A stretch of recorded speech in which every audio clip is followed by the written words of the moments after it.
Unit 2, Lesson 8, Imperialism. Unit 2, Lesson 8, Vocabulary.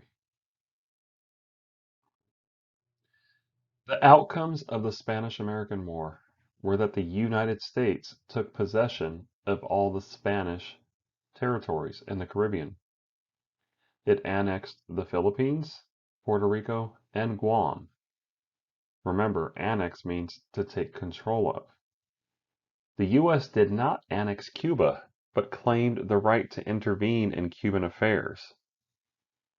The United States government forced Cuba to sign the Platt Amendment, saying that they could not sign treaties with other countries, and that the U.S. can intervene in Cuba's internal affairs anytime. Also, this granted the United States a permanent naval base at Guantanamo Bay. The Platt Amendment severely limited Cuba's power and made it a U.S. protectorate, which is an independent country whose policies are controlled by an outside power. So what exactly is imperialism? It's building an empire by dominating other nations politically, militarily, or economically.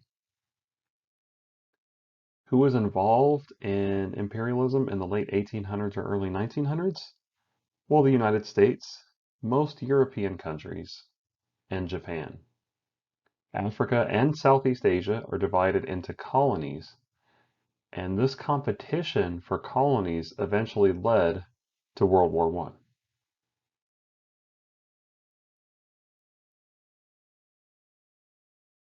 Typically, there are four main reasons for imperialism: economic reasons, political reasons, military reasons, and social reasons. The first, economic reasons, are that the United States needed raw materials for its increased industry during the Industrial Revolution. And with the United States producing so many goods, they needed new markets and customers for trade. Politically speaking, the diplomatic strength of a country is dependent on their foreign relations and connections. The further their reach and territory, the greater diplomacy they can foster on a global stage. Militarily, the strength of a country is dependent upon their reach. All great empires need a navy, and island bases for friendly refueling stations help a navy circumnavigate or go around the globe. Lastly, the social reasons for imperialism relate to the white man's so-called burden and or its manifest destiny, that Anglo-Saxon Christians have the duty to civilize the rest of the world, with the belief that Christianity is superior to all other world religions and belief systems. Social Darwinism comes into play under these social reasons, in that they believed in the survival of the fittest, that the poor were naturally inferior, and white Europeans or Americans were the superior race.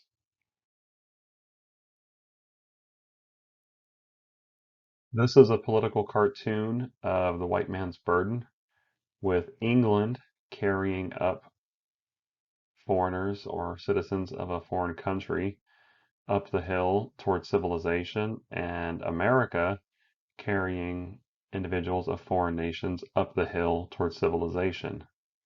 They're stepping over the rocks of oppression, barbarism, and ignorance as they carry others towards civilization.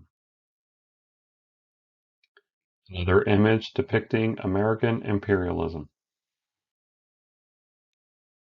Examples of American imperialism can be traced all the way back to the purchase of the Alaska Territory from Russia by United States Secretary of State William Seward.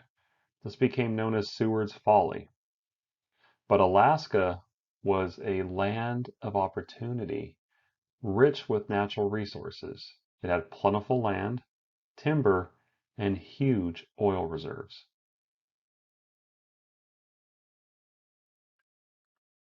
After the purchase of Alaska in 1867 for $7.2 million, Secretary of State Seward originally wanted to annex or purchase all of Canada and Mexico to claim the entire North American continent for the United States. Another example of American imperialism is the Foraker Act of 1900. This act gave Puerto Rico limited self-rule and its people became U.S. citizens. However, many of the islanders wanted their freedom and were not happy with United States control and governorship over their island, while Puerto Ricans are denied representation in Congress and the Senate.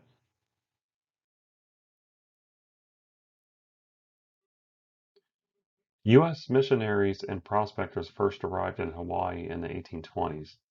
By the 1870s, Hawaii was dominated by sugar and fruit plantation owners who called for U.S. annexation.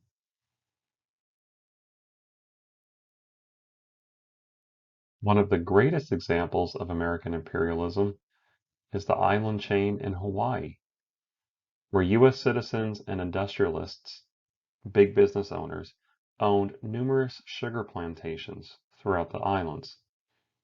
The plantation owners took control of Hawaii and removed the Hawaiian queen, Liliuokalani. The United States annexed or took over Hawaii in 1900. Primarily for business interests, they also saw a need for a base of operations in the Pacific Ocean for increased international trade markets in Asia. This map shows the major shipping routes in the Pacific Ocean between North America, the United States, South America, Australia, China, and Russia. Do you see any short-term and long-term significance to annexing or taking over Hawaii? This political cartoon depicts the Confederate general labeled Senator Morgan, whose feather says jingo and gun says bluster. This is meant to represent Senator Morgan. John Tyler Morgan, who was a general in the Confederate States Army during the Civil War, later became a U.S. Senator from Alabama. He was pro-Hawaii annexation and had a powerful role on the Senate Foreign Relations Committee, who chose to annex or take over Hawaii for U.S. business interests. The minister is wearing a sash that says McKinley, or President McKinley, and the book says Annexation Policy. The individual on the knees, the woman, is a skirt labeled Hawaii, and the man is America. And the caption reads, "Another shotgun wedding with neither party willing." So President McKinley is unwilling to preside over the union of the United States and Hawaii, and it is being held at gunpoint by U.S. business interests.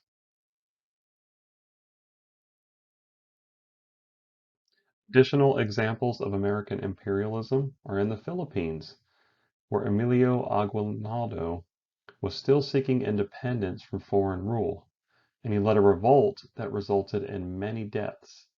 But this revolt was no longer against Spain, the colonial power that had occupied the Philippines.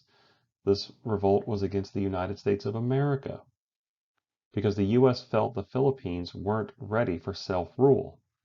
Plus, the imperialists and expansionists saw the potential of the island location and its resources. In 1901, he was captured, and the revolt or the fighting ended. These political cartoons are meant to depict American influence on the Philippines.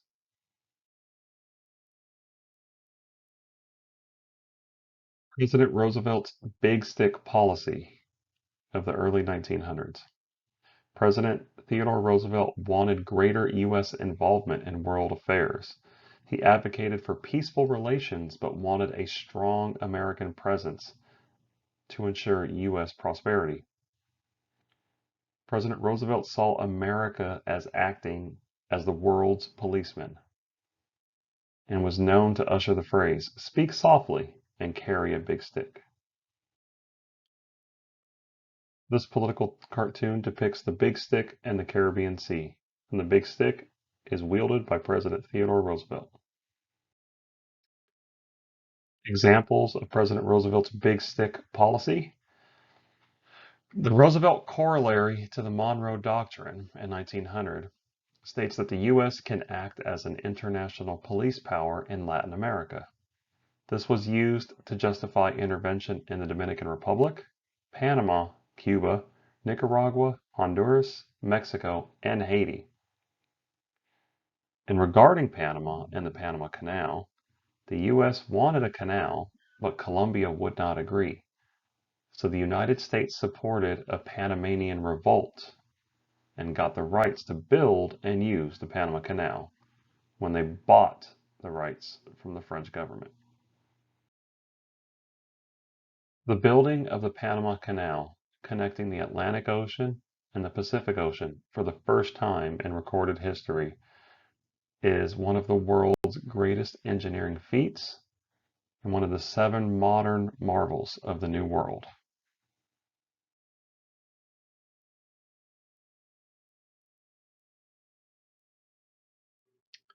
Another example of the big stick policy championed by President Roosevelt was the open door policy, which ensured China would keep its door open to all countries for trade and commerce.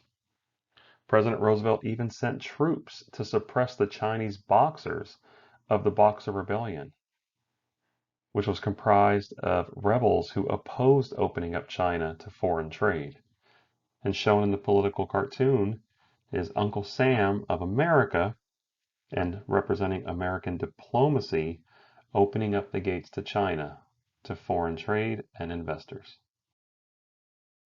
President William Howard Taft's dollar diplomacy in 1909. President Taft encouraged the United States to invest money in foreign nations. Dollars, he thought, not bullets, would advance U.S. authority and ensure stability. Though he eventually ordered troops to Haiti, the Dominican Republic, and Mexico to protect those dollar investments. The use of force was a way to teach other nations how to establish law and order, especially how to protect those moneyed interests abroad. President Woodrow Wilson's moral diplomacy in 1912 argued that the United States should champion democracy around the globe and help maintain world peace, emphasizing American ideals like democracy, where he believed America should help spread those ideals. But this caused the United States to meddle in affairs in Latin America and Asia to help produce desired results in local elections. Primary motivating factor for U.S. imperialism was finding and exploiting new markets for its manufactured goods and acquiring raw materials to produce more goods, increasing its market share, expanding its territory, increasing its strength and stability, and expanding American capitalism and consumerism throughout the world.